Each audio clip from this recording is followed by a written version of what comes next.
Ayang lira, ipaninyo ang trumpeta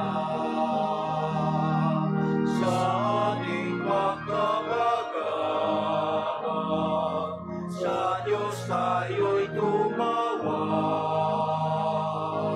sa ating mga kaaway, tayo ay kanyang iniligtas. Purihin ang Panginoon, umawin ng kagalakan, maghuhugi ng gitara at ang kaaya-ayang lira. Ipanin niyo ang trumpeta.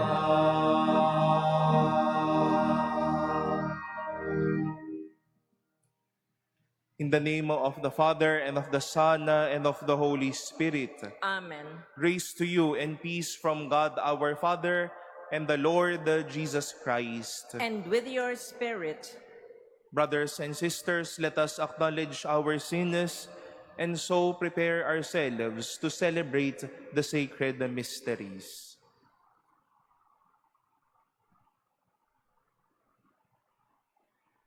You raise the dead to life in the Spirit, Lord, have mercy. Lord, have mercy. You bring pardon and peace to the sinner, Christ, have mercy. Christ, have mercy. You bring light and hope to those in darkness, Lord, have mercy. Lord, have mercy. May Almighty God have mercy on us, forgive us our sins, and bring us to everlasting life. Amen. Let us pray.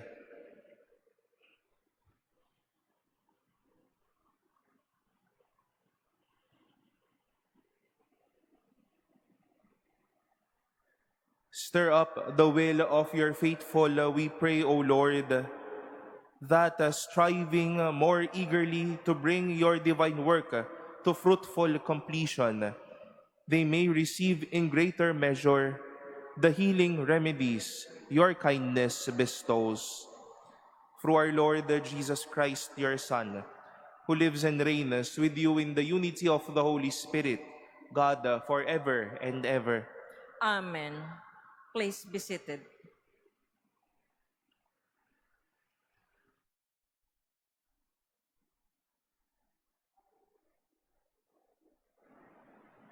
A reading from the book of the prophet Daniel.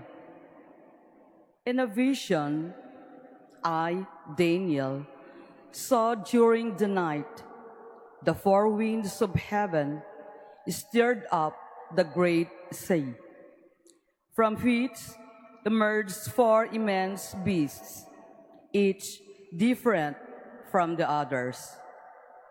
The first one like a lion, but with eagle's wings. While I watched, the wings were plucked. It was raised from the ground to stand on 2 feet like a man and given a human mind. The second was like a bear. It was raised up on one side, and among the teeth in its mouth were 3 tusks. It was given the order, "Up, devour much flesh." After this, I looked and saw another beast, like a leopard.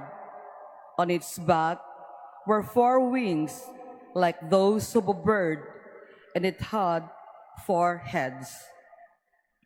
To this beast, dominion was given. After this, in the visions of the night, I saw the 4th beast, different from all the others, terrifying, horrible, and of extraordinary strength.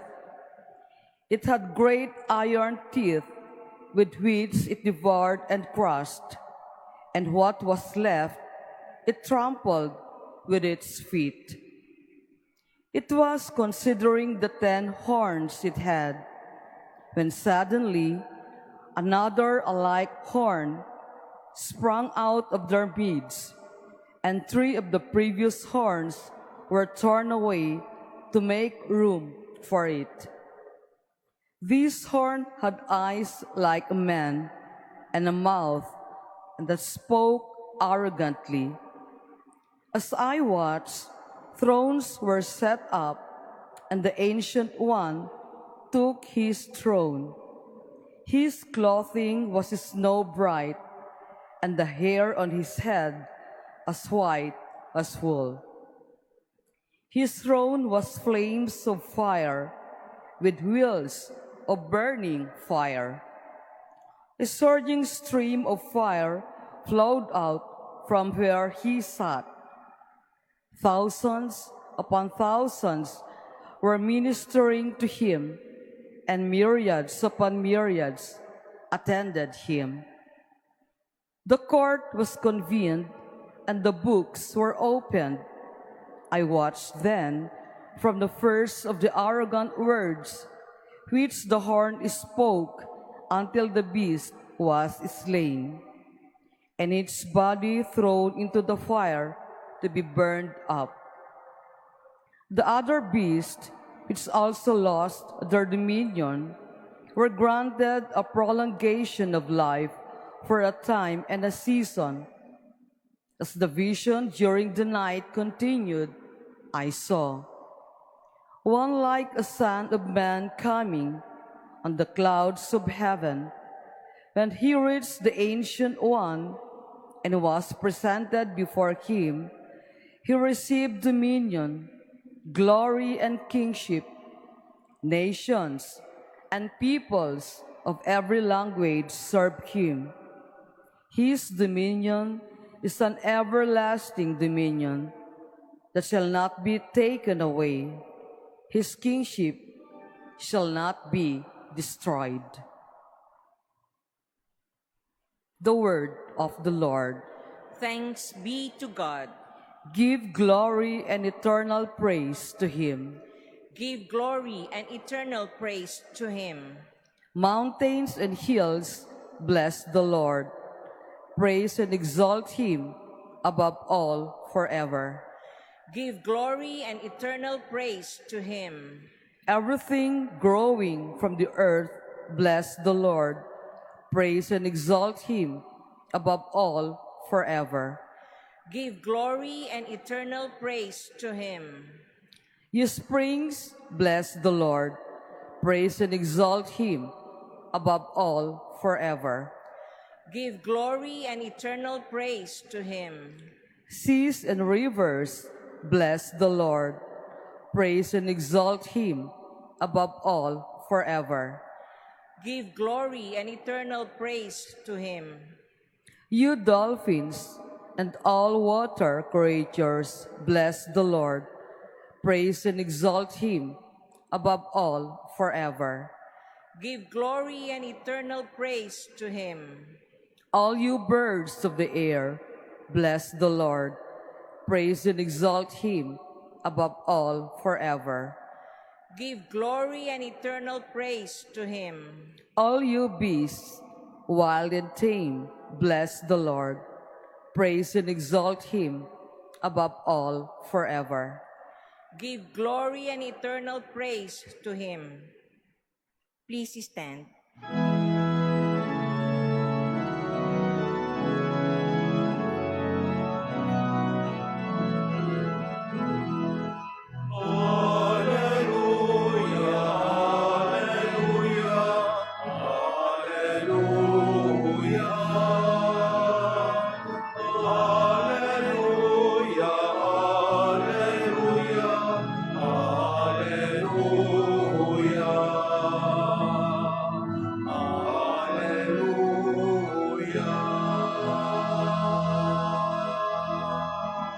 Stand erect and raise your heads, because your redemption is at hand.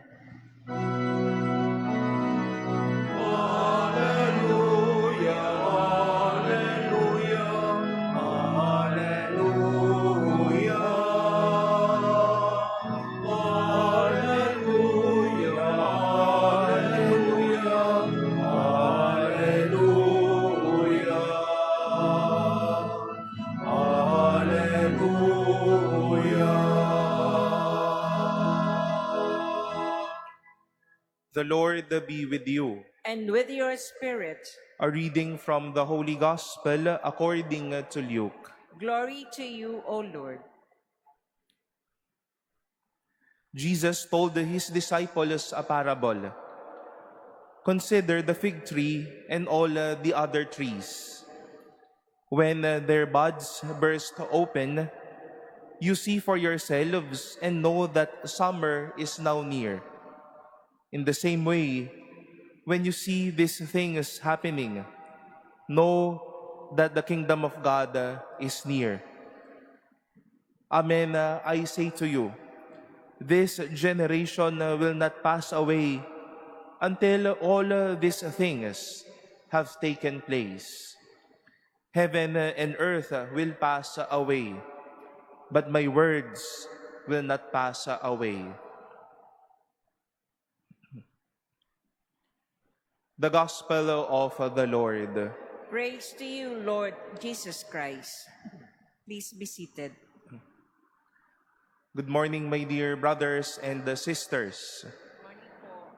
We recognize first the presence in our midst, the pilgrims from the Apostolada ng Panalangin from Isabela and from Bayumbong. We welcome you po to the Manila Cathedral. Palakpakan po natin na sila. My dear brothers and sisters, we can just imagine the fulfillment or the joy of a person when he or she, after dreaming a lot, received what he once prayed for. Iba po yung kaligayahan kapag napasa kamay na natin o sabihin nating naganap na ang mga bagay sa ating buhay. Tomorrow, the Archdiocese of Manila will be welcoming 3 new priests. And we can just imagine the joy of their parents. Finally, magiging pari na yung aking anak. Or the experience of these 3 men who will be priests tomorrow. Thank you, Lord. Bukas, magiging ganap na yung aking tawag bilang pari. There is joy when things have taken place. There is joy, there is satisfaction when we see things happening that we once hoped and prayed for. In today's gospel, my dear sisters and brothers, twice Jesus reiterated that extreme reality that he wishes to relate to each of us. That it is true that we will see things happening, and indeed all things have taken its place or will take its place. Magaganap ang lahat ng mga bagay. Makikita natin na malalagay sa tamang mga kahulugan ang mga bagay-bagay sa buhay na ito. And it is a good news to all of us, hopefully, my dear brothers and sisters, that God wishes things to take place in our lives. He wishes to make things happen in our lives. Marahil hindi lang po ito para sa mga bata, kundi para din po sa atin na may inaasam pa din, may pinagdadasal pa din, may tinitingala pa rin at tinatanaw pa din sa susunod na mga panahon. At panghawakan po natin ang katotohanan ito na nais ng Diyos maganap ang mga bagay na ito. At habang wala pa, asamin ho natin ang mga bagay na ito. At kapag naririyan na, ipagpasalamat ang bagay na ito. Sabi nga po nung isang kanta, marahil na narinig na po ninyo, hindi pa siguro bukas, hindi pa rin ngayon, pero malay mo balang araw, darating din yun. Magaganap ang mga bagay na ito. Our prayers, hopes, and dreams may take time, but definitely it will take place. Habang wala pa, asamin, ipagdasala at tanawin. Kapag ka nariyan na, ipagdiwang, namnamin at ipagpasalamat.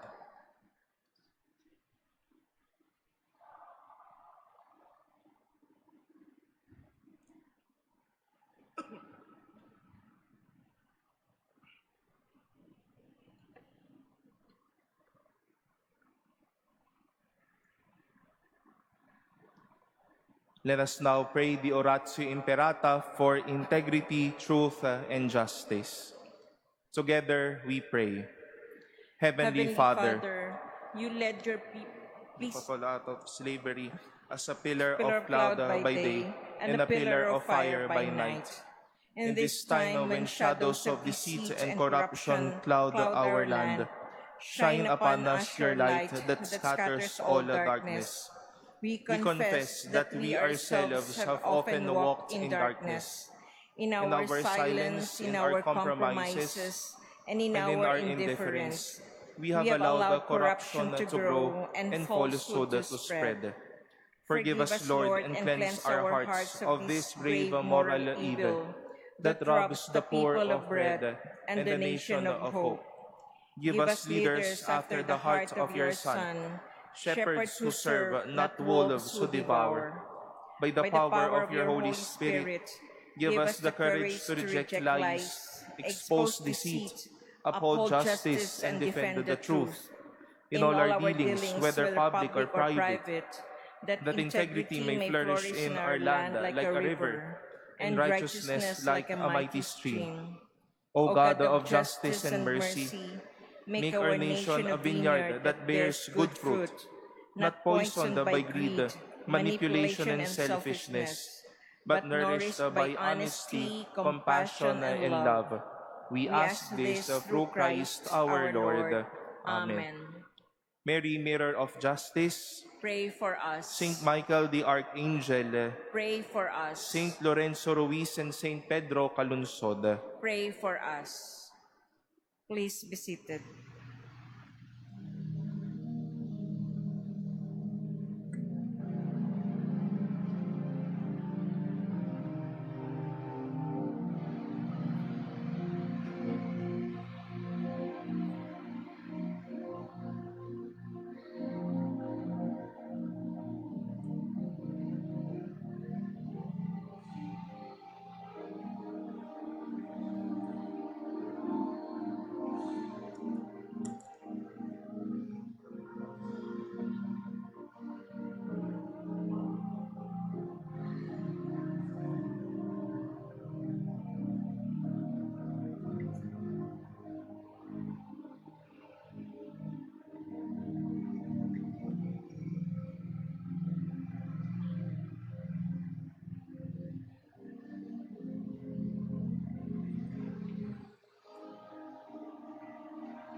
Please stand. Pray, brothers and sisters, that my sacrifice and yours may be acceptable to God, the Almighty Father. May the Lord accept the sacrifice at your hands for the praise and glory of his name, for our good and the good of all his holy church.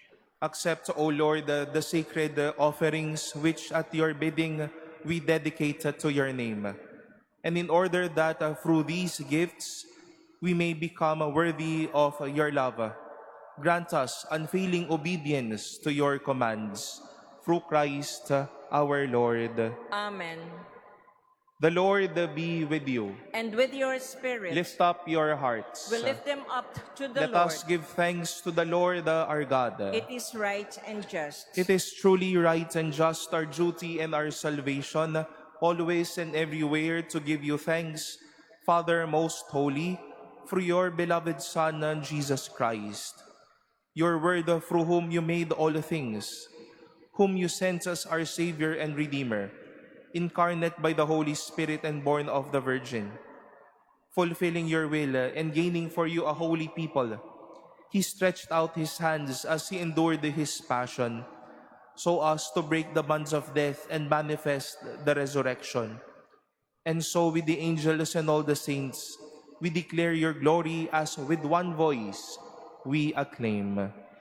Holy, holy, holy Lord God of hosts, heaven and earth are full of your glory. Hosanna in the highest. Blessed is he who comes in the name of the Lord. Hosanna in the highest. Please kneel.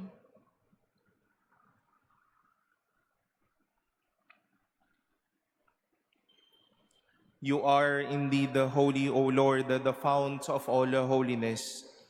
Make holy, therefore, these gifts, we pray, by sending down your Spirit upon them like the dewfall, so that they may become for us the body and blood of our Lord Jesus Christ.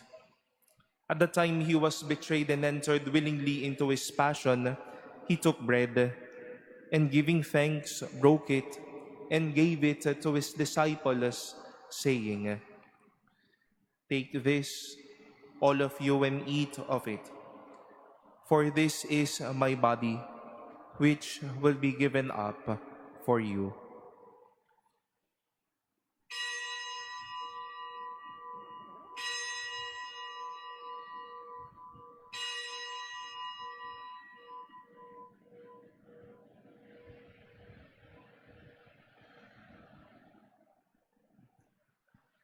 In a similar way, when the supper was ended, he took the chalice, and once more giving thanks, he gave it to his disciples, saying, "Take this, all of you, and drink from it.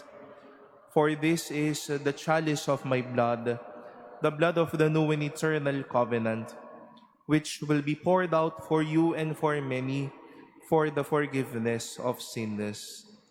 Do this in memory of me."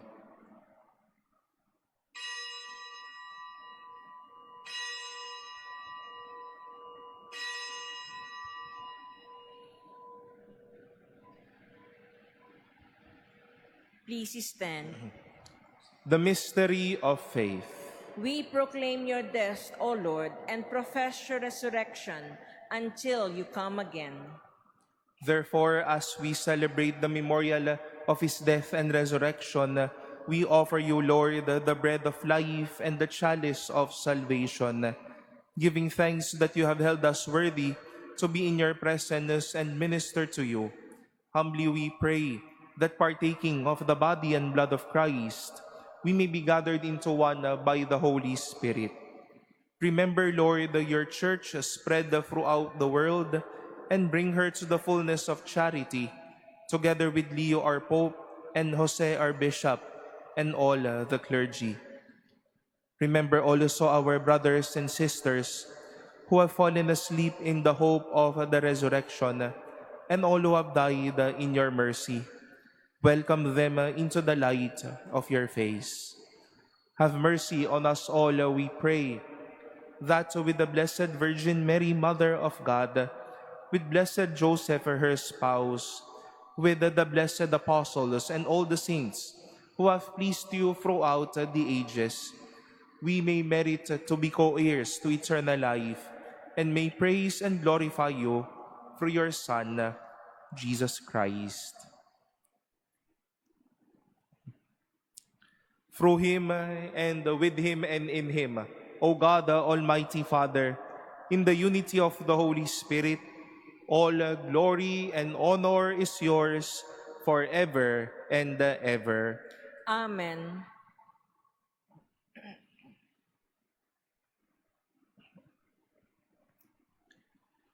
Jesus taught us to call God our Father, and so we have the courage to say, "Our Father, who art in heaven, hallowed be thy name.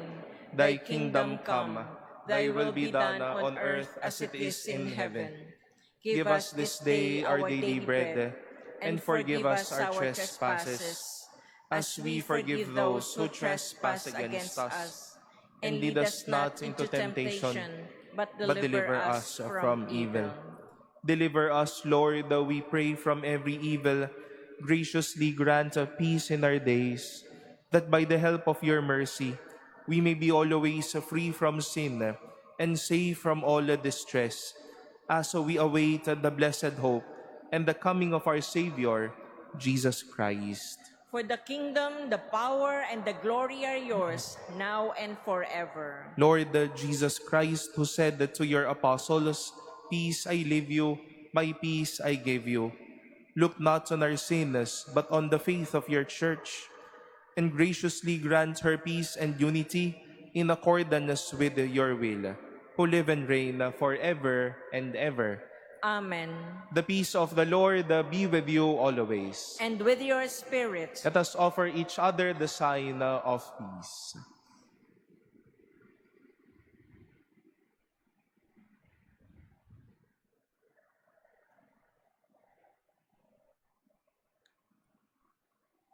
Lamb of God, you take away the sins of the world, have mercy on us. Lamb of God, you take away the sins of the world, have mercy on us. Lamb of God, you take away the sins of the world, grant us peace. Please kneel.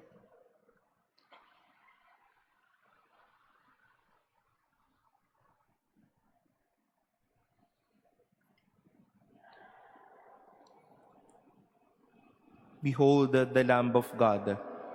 Behold him who takes away the sins of the world. Blessed are those called to the supper of the Lamb. Lord, I am not worthy that you should enter under my roof, but only say the word, and my soul shall be healed.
kagalakan sa nalulumay,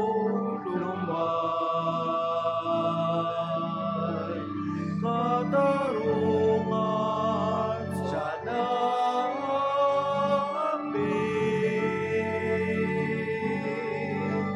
at kanlungan ng bayan mo sawi.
Please stand. Let us pray.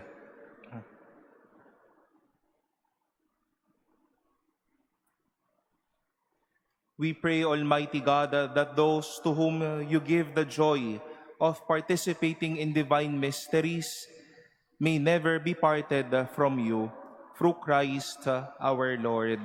Amen. Before the final blessing, we invite you tomorrow. We begin our days of preparation for the solemnity of the Immaculate Conception, our fiesta as a mother church, the patroness of this cathedral, and also the patroness of our dear country. We shall have our Rosary and Novena at 7 in the morning, Mass at 7:30 every Saturday, and on Sundays at 9:30, the recitation of the Rosary and Novena, and the Mass at 10. And on weekdays, the recitation of the Rosary at 11:30 and the Mass at 12:10 in the afternoon. We shall be joined by the Jubilarian priests of Manila and of the other dioceses who will be with us in preparing ourselves for the celebration of our fiesta. And come December 8, we have 5 schedule of masses at 8 in the morning and 10, 12:10 in the afternoon to be led by our dear Archbishop, and masses at 4 in the afternoon and at 6 in the evening. Harinawa po ay magkita-kita po tayo sa mga araw na ito. The Lord be with you. And with your spirit. And may Almighty God bless you, the Father and the Son and the Holy Spirit. Amen. Go in peace, glorifying the Lord by your life. Thanks be to God.